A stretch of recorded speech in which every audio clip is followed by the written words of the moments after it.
de Prensa Plus.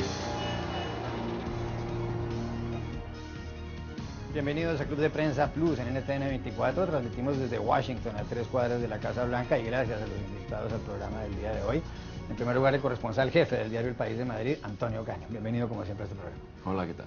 Silvia Pisani, corresponsal de La Nación de Buenos Aires, bienvenida también. Muchas gracias, buen día. José Jaime Hernández del Universal de México, bienvenido a Club de Prensa Plus. Un placer como siempre. Y Muni Jensen de NTN 24, analista política, gracias por estar aquí. Gracias.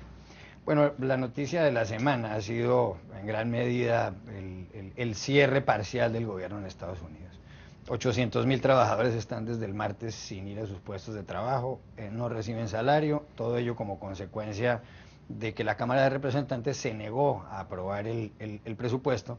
Estaba presionando al presidente Barack Obama para que él aplazara la entrada en vigor de la reforma sanitaria, que está ya en una ley de la República. Pero a estas alturas todo el mundo habla, y sobre todo cuando estamos cerca del 17 de octubre, cuando tendrá que haber otra negociación entre la oposición republicana y la Casa Blanca para aumentar el techo de la deuda en Estados Unidos, pues todo el mundo está hablando de quiénes son los ganadores y quiénes son los perdedores de esto. Hay distintas encuestas. Una del Pew Research Center, del Centro de Investigaciones Pew, de ayer, decía que el 39% de los estadounidenses culpan a la oposición republicana, el 36% a Barack Obama, el presidente, y el 17% de los ciudadanos reparten las culpas entre los dos. Otra de las noticias, CBS, le daba un 45% de culpabilidad, según los ciudadanos, a los republicanos, un 37% a Obama. ¿Quién puede ganar y quién puede perder aquí? Porque ya pronto habrá elecciones para la Cámara de Representantes, para un tercio del Senado, y los viejos del Partido Republicano, que ahora parece dominado por el Tea Party, por el partido del té, están alertando con que esto no es un buen negocio para la oposición. Bueno, hay que esperar a ver cómo concluye, por supuesto, antes de emitir, digamos, una sentencia sobre quién es el perdedor. Pero desde mi punto de vista, aquí solo puede haber un perdedor, que es John Boehner, el speaker, el presidente de la Cámara de Representantes, el máximo líder del Partido Republicano en el Capitolio.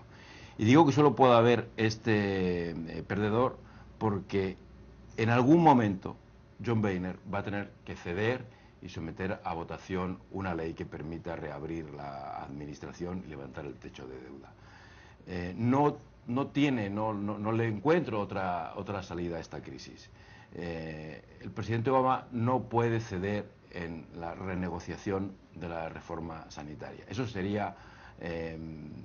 sería arruinar por completo su presidencia.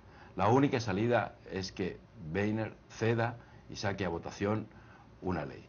Y para eso va a tener probablemente que sacrificar su carrera y su cargo, porque cuando haga eso va a encontrar la oposición, la enemistad del Tea Party, y va a perder su capacidad de dirigir el grupo parlamentario republicano.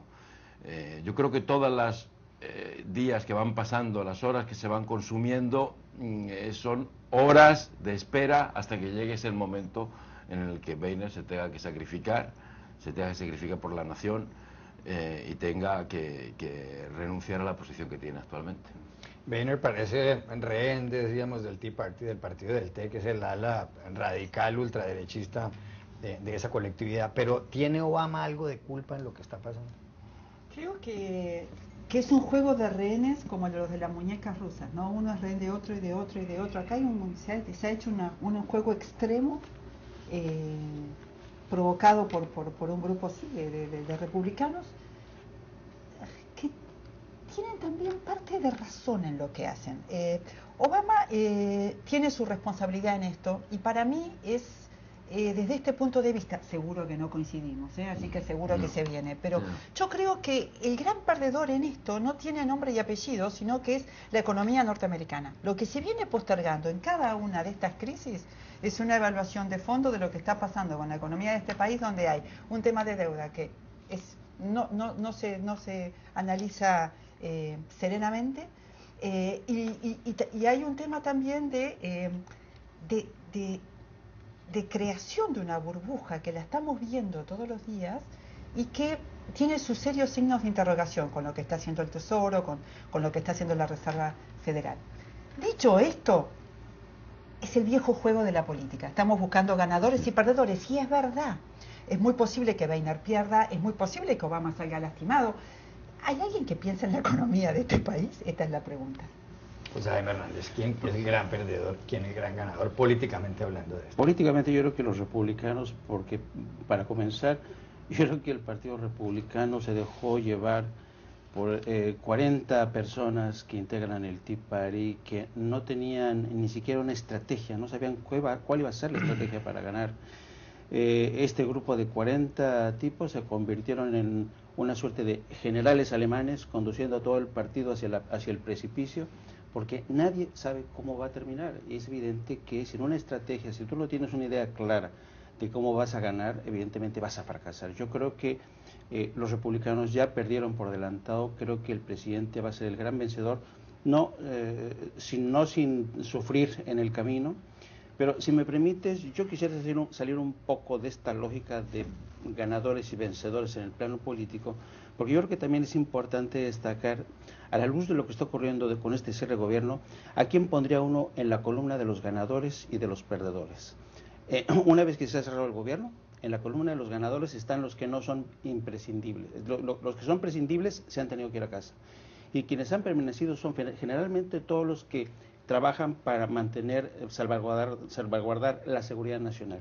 Es decir, el aparato militar y de seguridad, el FBI, el Pentágono, la patrulla fronteriza, son los que se han mantenido en sus puestos. Y los perdedores han sido los prescindibles, todos aquellos que trabajan para las instituciones de salud, las instituciones de investigación científica, y esto te demuestra hasta qué punto el modelo económico de este país, la doctrina de seguridad, ha convertido ya a unos por adelantado en ganadores y en otros en perdedores.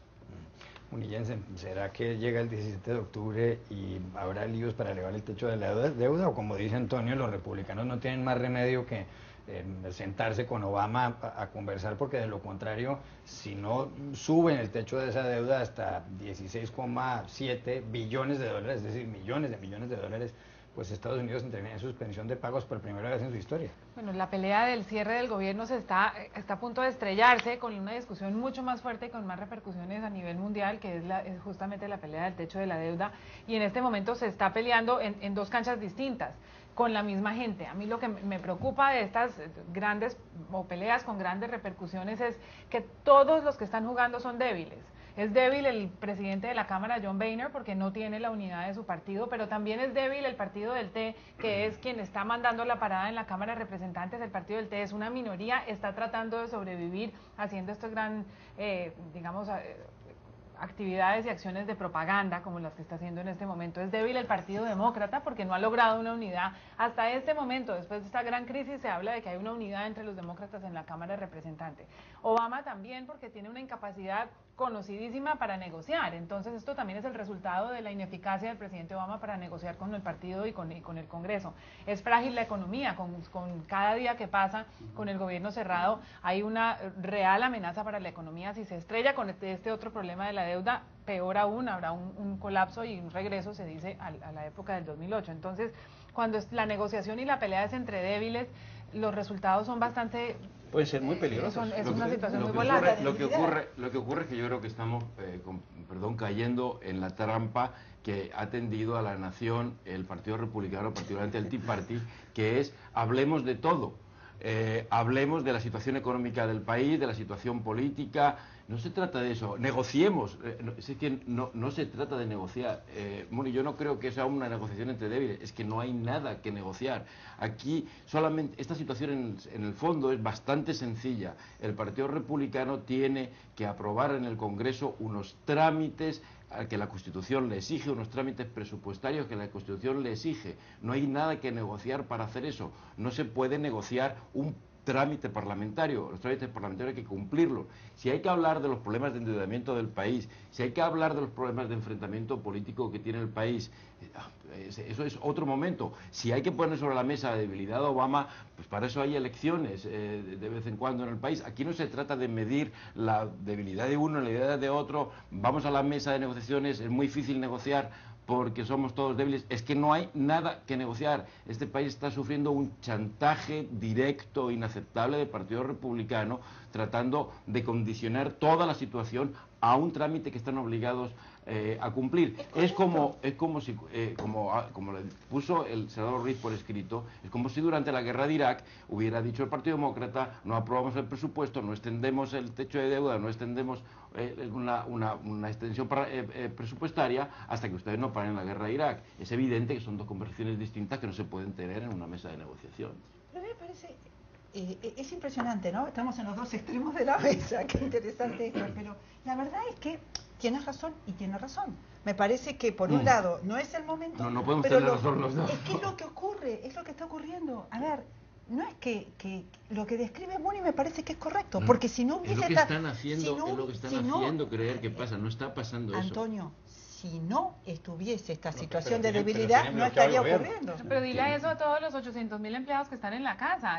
Claro que no es lógico que eso esté sucediendo, claro que no son temas que se deben estar negociando, pero están sobre la mesa y entonces se llama trueque, no se llama negociación sino chantaje. También es verdad que los señores del Tea Party son elegidos por ciudadanos estadounidenses. Lo que claro, el porcentaje de la sociedad norteamericana quiere es lo que está pasando. Yo creo que los menos responsables son los miembros del Tea Party. Ellos son coherentes con las promesas electorales, pero son minoría.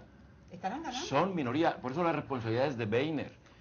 Existen en este país suficientes moderados como para evitar esta crisis.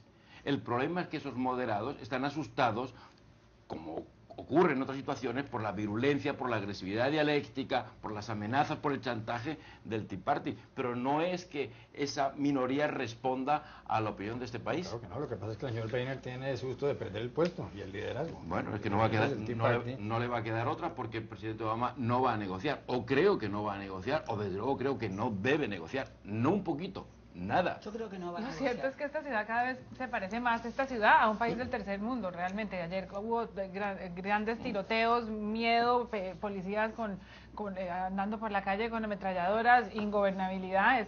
Realmente parece mentiras que esta es la capital de Estados Unidos. Un apunte final en este segmento y tiene que ver con las remesas y con España. Las remesas son el dinero que los trabajadores inmigrantes mandan a su país de origen. En este año 2013 las remesas pueden llegar a 549.000 millones de dólares, es un aumento del 6% con respecto al 2012 según el Banco Mundial.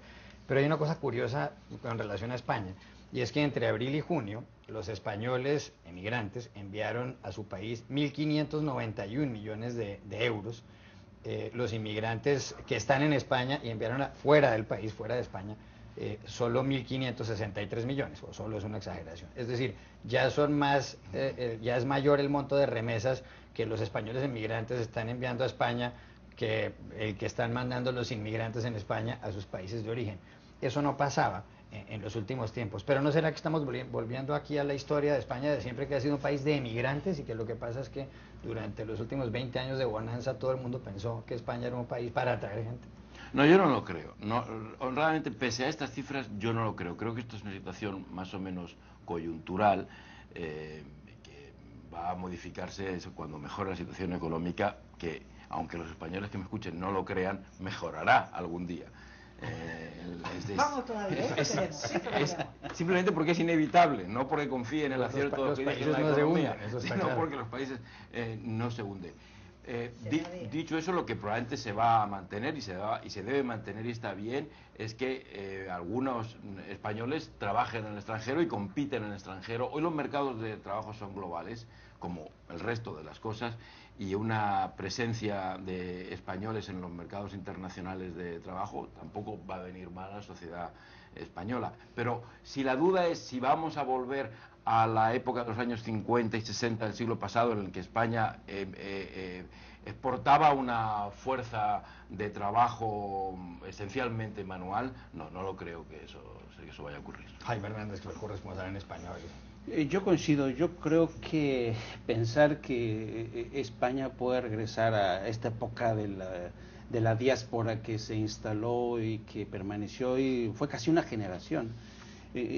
Tampoco yo coincido con Antonio, pero lo que es interesante aquí es que por primera vez en mucho tiempo los periódicos y los medios de comunicación en España le están dando cabida a lo que yo llamo el indicador remesas, ¿no? Que era antes algo inexistente. Era como despreciable, era Sí, un sí, tema sí.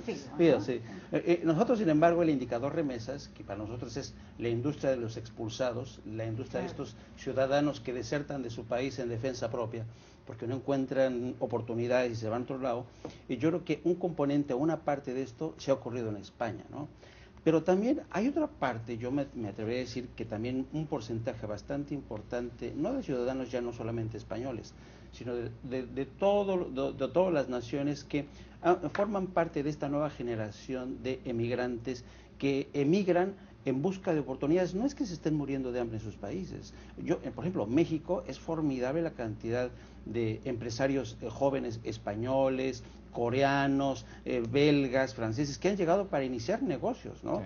Y estos no están huyendo por hambre, están en busca de oportunidades. Yo creo que hay una mayor movilidad y tenemos que acostumbrarnos a esto, ¿no? Lástima que países como Estados Unidos, que practican una lógica tan cerrarse a esta realidad de lo que es la nueva movilización de los migrantes, esté de espaldas, pero yo creo que es una realidad que ha llegado para quedarse, y el indicador de las remesas va a estar ahí también. Ya regresamos a Club de Prensa Plus.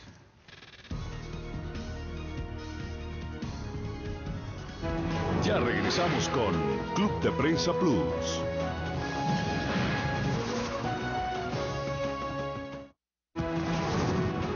Continuamos con Club de Prensa Plus. Volvemos a Club de Prensa Plus en NTN 24. Antonio, ¿qué tuvo esta semana? Una semana fatal. Yo debo decir con cierta satisfacción que fue una muy mala semana para Silvio Berlusconi, el famoso político italiano, porque da la impresión de que es el gran derrotado de la crisis política que él mismo provocó en Italia, la grave crisis de gobierno que él provocó, y que aparentemente, y enfatizo lo de aparentemente, va a acabar con su carrera política, o ha acabado ya con su carrera política. Berlusconi ha resurgido ya otras ocasiones de lo que parecía su muerte política, y hay que cruzar los dedos para que esta vez no ocurra lo mismo. Y me produjo tan tajantemente, con tanta felicidad en este sentido, porque creo que Berlusconi ha sido un personaje nefasto para la política italiana, para Europa y en general para el mundo, en el sentido de que ha asomado lo peor de la política, y yo diría casi lo peor del ser humano, esa relación personal, íntima con su amigo Putin, con el que ha competido en virilidad. Las escenas que Berlusconi ha aportado a la vida política y a la sociedad en general son bastante penosas. En cambio de parecer, ¿no? Pero el fin de semana pasado les dijo a sus ministros del gobierno de Enrico Letta que renunciaran, y 4 o 5 días después, cuando todo el mundo pensaba que en la sesión de moción de confianza de Letta él iba a retirarle el apoyo al gobierno, resulta que lo apoyó. Sorprendente. Sí, porque no le quedaba otra. Un giro en una cosa muy típica de la política, sí, que, como dicen, es dinámica. Sí. ¿Quién tuvo esta semana una semana fatal? Con algo de solidaridad rioplatense y sin ánimo de incentivar disputas, el que tiene una muy pero muy mala semana es el presidente del Uruguay, José Pepe Mujica, que está condenado a llevarse bien con el gobierno de la Argentina. Tiene que llevarse bien, no siempre lo consigue, no es un ejercicio sencillo. En este momento el incidente es una planta productora de papel. Para Uruguay es una inversión muy importante. El problema es que la quieren poner en el río Uruguay, que limita entre Argentina y Uruguay, y la quieren poner justo donde enfrente hay un balneario muy importante de Argentina, que obviamente no quiere ver esa planta enfrente. Tienen que encontrar una solución, espero que la encuentren pronto, y nada, que se supere esta mala semana para el presidente, que no puede ir adelante con Sorprendente ver a Pepe Mujica en la mala semana, ¿verdad? Sí, ¿no? Un hombre tan popular, ¿no? ¿Quién tuvo, José Jaime, esta semana una semana nefasta, una semana fatal? Pues sí, que yo he elegido a una mujer de 34 años, anónima hasta ayer. Hoy todo el mundo sabe que se llamaba Miriam Carey, una chica que protagonizó ayer un momento de caos, de confusión, de tiroteos a un costado del Capitolio. En los primeros momentos se creía que era un terrorista, un francotirador que intentaba atentar contra los congresistas a quienes se ordenó de manera inmediata que se atrincheraran en sus oficinas, que no asomaran la nariz a la ventana. Y poco a poco esta historia se convirtió en una trágica sucesión de acontecimientos en el que una chica de 34 años, aparentemente enajenada, desequilibrada, tuvo un enfrentamiento con la policía en las inmediaciones de la Casa Blanca, quiso traspasar algún control de seguridad, se inició una persecución muy loca, enloquecida, y al final la chica terminó estampándose a un costado del Capitolio y los policías, en cuanto bajó, la abatieron con múltiples disparos. Y se dieron cuenta entonces que había una niña de 1 año detrás. Y a mí lo que me sorprende realmente de este caso no es ya que esta narrativa oficial que ya te habla de una desequilibrada que puso en riesgo la seguridad nacional, ¿no? Y muchos te hablan en este tono de esta tragedia de una mujer de 34 años desequilibrada a la que se pudo haber detenido sin necesidad de asesinarla. Yo creo que es dramático y ha sido trágica, una trágica semana para esta chica. ¿Quién tuvo esta semana una semana fatal? Mi candidato es John Boehner, el líder de la mayoría de la Cámara de Representantes. Dizque líder, porque no hizo su trabajo por miedo a perder su trabajo, se dejó convertir en preso de un pedazo extremista de la Cámara de Representantes y se negó a presentar el proyecto de ley que mantenía que al gobierno federal abierto durante otro año. Resultado, 800.000 empleados sin trabajo durante esta semana, una pelea a muerte en la Cámara de Representantes, la población entera lo culpa, el presidente Obama lo culpa, y a pesar de que lo hizo para no perder su trabajo, muy posiblemente va a perder su trabajo. Regresamos a Club de Prensa Plus. Ya regresamos con Club de Prensa Plus.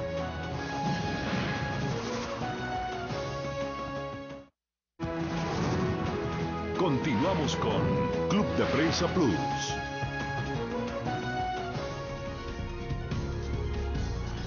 Volvemos a Club de Prensa Plus en NTN 24.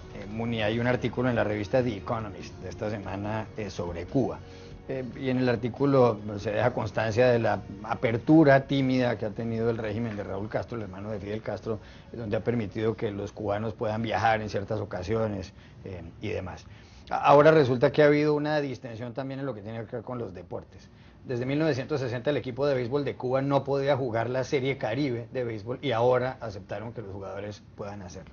Pero a propósito del béisbol, y esto es lo que destaca la revista, dice el régimen cubano que sus beisbolistas pueden jugar en otros países, siempre y cuando paguen en Cuba el 20% del dinero que se ganan y siempre y cuando en esos países les permitan volver a Cuba para formar parte de la selección nacional cubana de béisbol.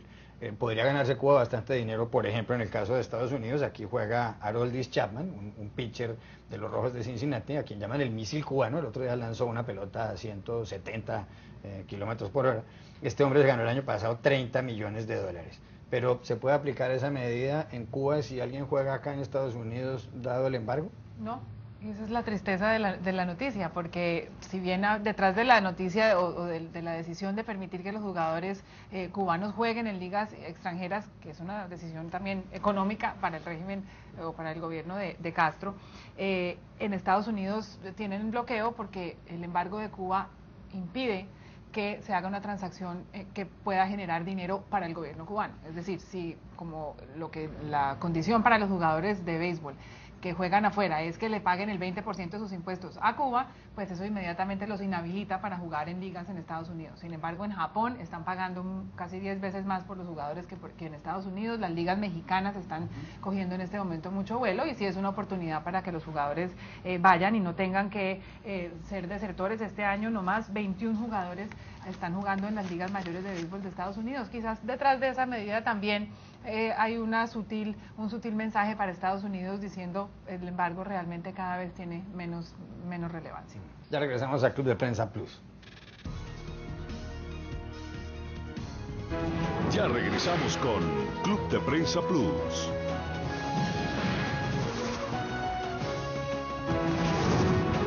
Continuamos con Club de Prensa Plus.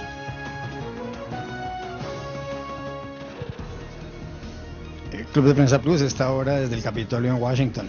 Este viernes, la minoría del Partido Demócrata en la Cámara de Representantes ha presentado una proposición para que se permita votar a todos los representantes sobre si el gobierno de Estados Unidos debe reabrirse o no.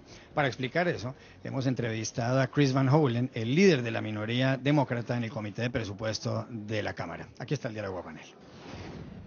Señor Van Hollen, ¿quién es el responsable del cierre del gobierno? ¿El presidente Obama o los republicanos? Bueno, podríamos solucionar el cierre hoy si el presidente Boehner, que es el líder republicano en la Cámara de Representantes, permite a esta Cámara una votación sobre un proyecto de ley claro sobre este asunto en este momento. La parte triste es que él no permitirá este voto, incluso si hay los votos suficientes para aprobarlo, de demócratas y republicanas que votarían hoy mismo para mantener el gobierno abierto. Pero el presidente de la Cámara se rehúsa a tener esta votación.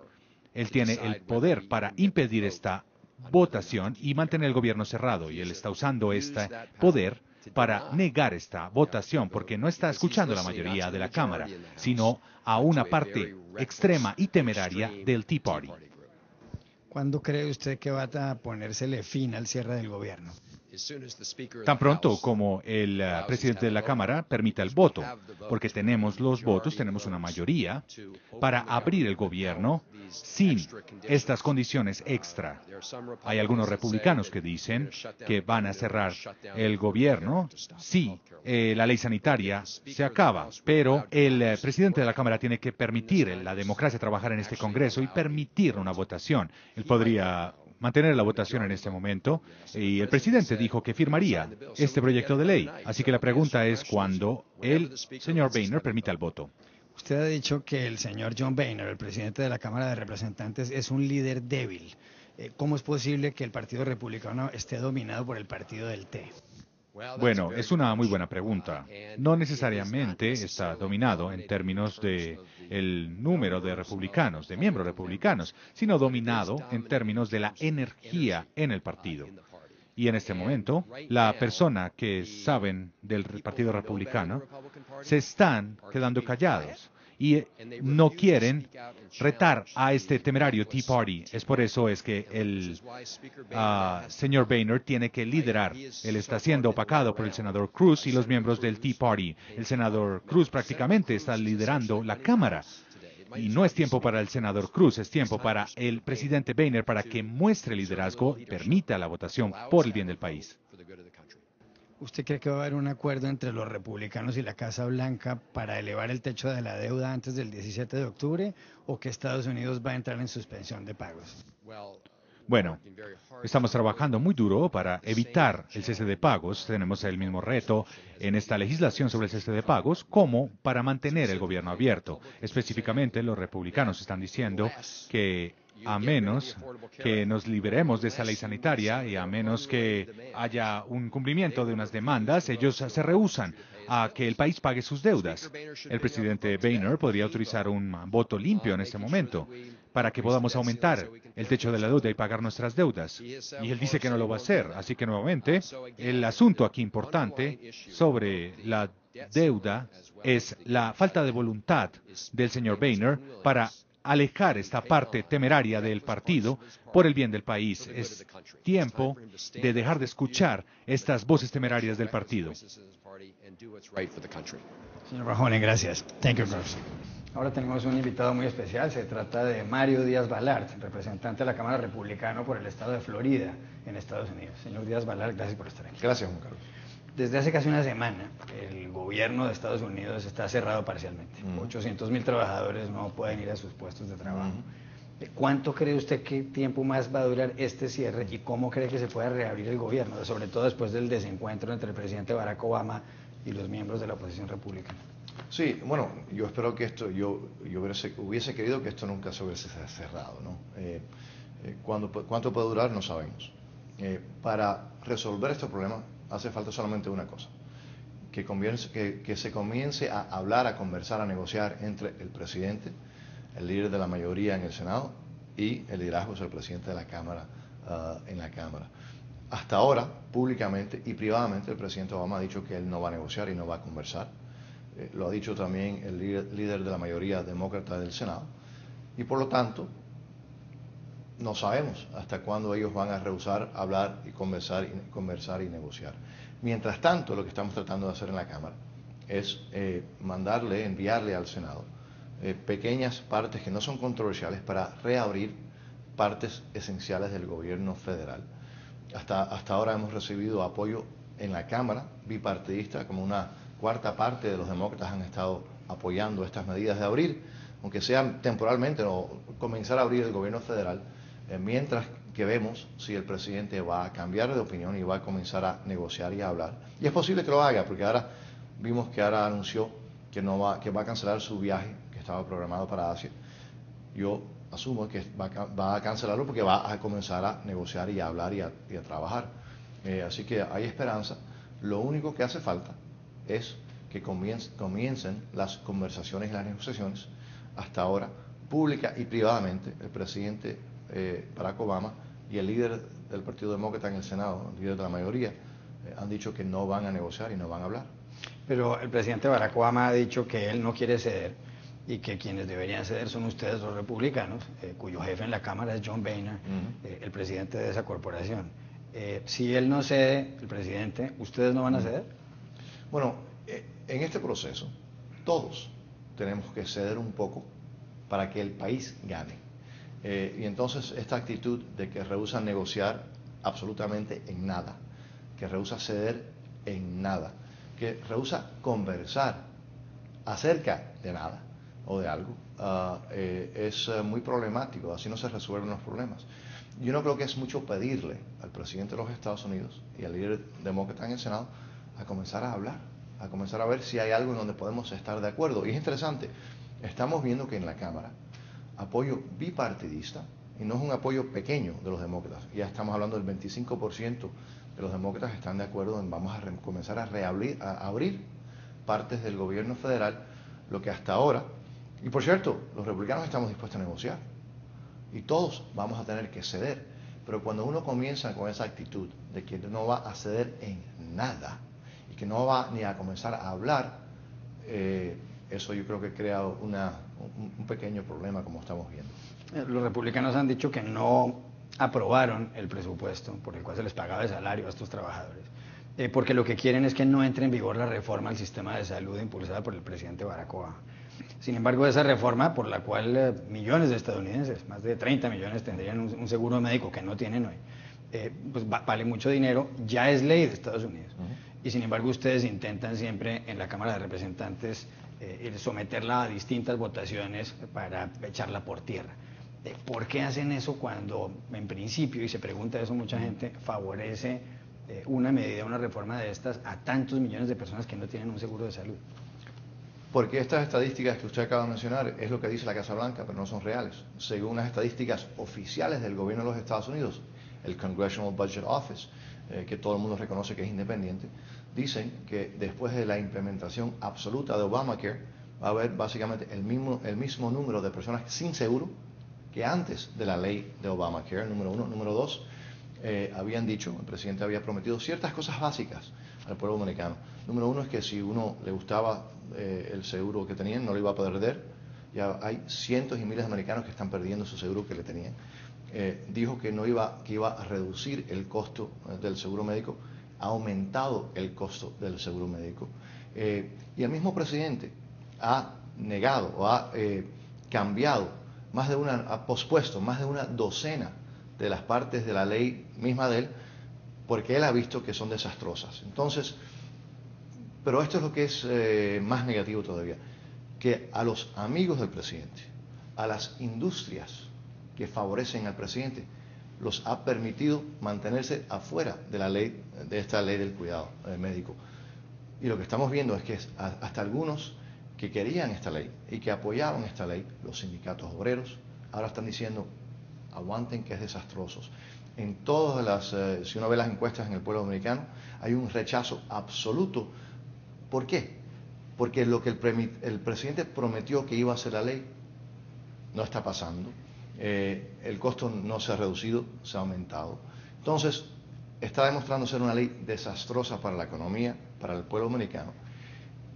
Y si porque una ley ya se convirtió en ley, nunca se debería cambiar, entonces todavía tendríamos la prohibición de alcohol en los Estados Unidos, que no solamente fue una ley, fue una enmienda a la Constitución, pero fue desastrosa y por lo tanto el Congreso comenzó a decir vamos a ver si hay cambios. En este caso, el presidente ha pospuesto más de una docena de partes de esa ley, pero lo ha hecho a los que lo han apoyado, a sus amigos. El presidente tiene que reconocer que no ha funcionado muy bien y por lo tanto tenemos dos opciones. Mantener una ley que está demostrando ser desastrosa para la economía, que está llevando a la bancarrota a los Estados Unidos, que está forzando a cientos y miles de americanos a perder su seguro médico, o decir, vamos a sentarnos a negociar, a ver si se puede cambiar, si se puede mejorar. Ahí también el presidente está diciendo, y lo ha estado diciendo, rehúsa ni conversar con el Congreso. Otra ironía, la Casa Blanca y los que crearon esta legislación, para ellos mismos, ellos se mantuvieron fuera de esta legislación. Entonces, si es tan positiva para todo el pueblo americano, ¿por qué es que los que la escribieron hicieron una exención para ellos mismos, incluyendo para la Casa Blanca, los empleados del presidente? No quiero decir que eso es corrupción, pero sin duda es por lo menos inconsistente y de muy mal gusto. El presidente Obama ha dicho que lo que él llama una especie de obstinación del Partido Republicano a la hora de negociar se debe a que ese partido, el republicano, está en manos del ala más radical, más conservadora, que es el Tea Party, el partido del té. Es el Partido Republicano y es el señor John Boehner, presidente de la Cámara de Representantes, o son ellos rehenes del Tea Party, de esa ala radical. Se ha convertido el partido que fue de Abraham Lincoln en una especie de rehén del Tea Party. Sí. Es interesante porque el presidente dice que los republicanos no quieren conversar y no quieren negociar, pero al mismo tiempo dice que él no quiere conversar y no quiere negociar. Y es interesante, lo que dice el Partido Republicano, el liderazgo del Partido Republicano, y lo que ha hecho el Partido Republicano y el liderazgo aquí es, vamos a negociar y vamos a conversar. Y aquí estamos, listos para conversar. Entonces el presidente acusa al Partido Republicano de no querer negociar, pero entonces él públicamente, lo ha dicho múltiples veces, él rehúsa negociar. Es interesante, y eso lo hemos visto en el pasado, como muchas entidades tratan de acusar a los otros de lo que ellos están haciendo. ¿Quién es el que dice que no quiere negociar? Públicamente. ¿Alguien ha escuchado a John Boehner, líder republicano, decir que no quiere conversar y no quiere negociar? ¿Usted lo ha escuchado? No, nunca lo ha dicho. El único que ha dicho públicamente que no quiere negociar y no quiere conversar es el presidente de los Estados Unidos. Eso nunca lo ha dicho el líder republicano. Entonces, por lo tanto, efectivamente, yo sigo escuchando eso en la prensa, de que el presidente dice que los republicanos no quieren negociar, pero el único que ha rehusado negociar, y que por cierto, no lo digo yo, lo dice él mismo, el único que públicamente ha dicho no va a negociar, ¿quién es? ¿Quién es? Me gustaría que usted lo mirara, lo revisara, y va a ver que el único que ha dicho que no va a negociar es el presidente de los Estados Unidos. Y eso nunca lo ha dicho el presidente de la Cámara, el republicano John Boehner. Hay temor en los mercados internacionales y en la comunidad internacional de que si este desencuentro continúa hasta el 17 de octubre, es decir, más o menos en 2 semanas, pueda agravarse la situación porque ese día se vence el plazo para que el Congreso de Estados Unidos autorice el aumento del techo de la deuda a 16,7 billones de dólares, es decir, millones de dólares. Sí. Si el Congreso no lo hace, Estados Unidos no puede seguir pagando las cuentas y entraría en suspensión de pagos por primera vez en su historia. El señor John Boehner, el líder de los republicanos en la Cámara de Representantes, ha dicho que él no va a permitir que eso pase. Lo dijo hace pocas horas. ¿Cómo interpreta esas declaraciones de Boehner? Porque el presidente de la Cámara, el señor Boehner, siempre ha dicho que quiere negociar, siempre ha estado dispuesto a negociar. Nunca, ni una vez, ha dicho que no quiere negociar con el presidente sobre estos temas importantes. El único que sí ha dicho en ese caso, y ahora sigue diciendo que no va ni a conversar ni a negociar, es el presidente de los Estados Unidos. Ahora, 2 cosas. La deuda, eso se va a seguir pagando. Hay más que suficientes ingresos que van a seguir entrando a los Estados Unidos para pagar la deuda. Así que eso siempre se va a pagar, número uno. Y número dos, el único, repito, el único que sigue diciendo que no va a negociar, que no va a hablar, es el presidente de los Estados Unidos. Para resolver problemas pequeños o grandes, en los gobiernos o en los matrimonios, ¿hace falta qué? Hablar, conversar y negociar. Los republicanos y el presidente de la Cámara, John Boehner, está, y lo ha dicho, está aquí, está diciendo, señor presidente, estamos listos para hablar, para conversar, para negociar, todo está en la mesa y todos vamos a tener que ceder un poco. El que sigue insistiendo que no va a hablar y no va a negociar con la Cámara de Representantes es el presidente de los Estados Unidos. Y esta es la ironía de las ironías. El presidente Obama ahora dice que quiere negociar con los mulas en Irán. Quiere negociar con todas las entidades más despreciables del mundo, pero rehúsa negociar con personas electas por el pueblo soberano de los Estados Unidos, pero sí está dispuesto a negociar con los mulas en Irán. Eso es algo que no entiendo, pero nosotros aquí en la Cámara, los republicanos, estamos ansiosos para negociar, para hablar. Todos sabemos que todos vamos a tener que ceder un poco. Lo único que hace falta es que el presidente cambie esa actitud que sigue diciendo privada y públicamente que es él no va a hablar y él no va a negociar. Es muy difícil negociar si el otro parte de los que están negociando rehúsan ni sentarse en la mesa. A propósito de Irán, y esta es la última pregunta, pues el presidente Barack Obama ha conversado con el presidente iraní, Sí. El presidente Obama está tratando de resolver la crisis en Siria, el presidente Obama y los republicanos están con desencuentros por el cierre del gobierno en Estados Unidos y también tendrán que discutir cómo se aumenta el techo de la deuda. Pero la principal bandera de la campaña última de Obama era la reforma migratoria, por la cual se les podía abrir un camino para conseguir un permiso de residencia o la nacionalidad a 11 millones de indocumentados que viven en este país. Sí, una legalización, un estatus legal. En el Senado esa reforma ya fue aprobada, pero en la Cámara no. ¿Usted cree que eso se va a aprobar algún día, por lo menos en el futuro próximo? Sí. Usted sabe que yo estoy en el medio de esas negociaciones. Hace ya muchos años que yo estoy trabajando en eso. Mi frustración siempre ha sido que cuando los republicanos controlábamos en el pasado, el liderazgo republicano en la Cámara y Senado no lo quiso hacer. Cuando los demócratas controlaban acá hace pocos años, el liderazgo demócrata de la Cámara y el Senado, y por cierto el presidente Obama, a pesar que lo había prometido, rehusaron hacer la reforma migratoria. Yo felicito al Senado por fin haber logrado una legislación que no es perfecta, pero que por lo menos comenzaron el proceso hacia ir hacia adelante. Yo tengo mucha esperanza que en la Cámara vamos a poder lograr una reforma migratoria, aprobarla en la Cámara para comenzar el proceso de negociar con el Senado. El enemigo más grande que tenemos hoy en día sobre eso es el tiempo. Cada día que estamos consumiendo, ¿no? el tiempo que nos queda en la Cámara de Representantes, estar en el Pleno, es un día menos que vamos a tener para la reforma migratoria. Así que creo que lo vamos a lograr, pero eso también puede ser afectado por esta situación que tenemos hoy en día. Yo quiero hacerlo este año. La reforma migratoria es un tema muy difícil, muy controversial y que desata las emociones, ¿no? Las pasiones de las personas. Quiero hacerlo este año porque estoy convencido que si no lo logramos este año, se nos hace mucho más difícil el año que viene. Gracias por haber estado aquí. Muy amable, gracias.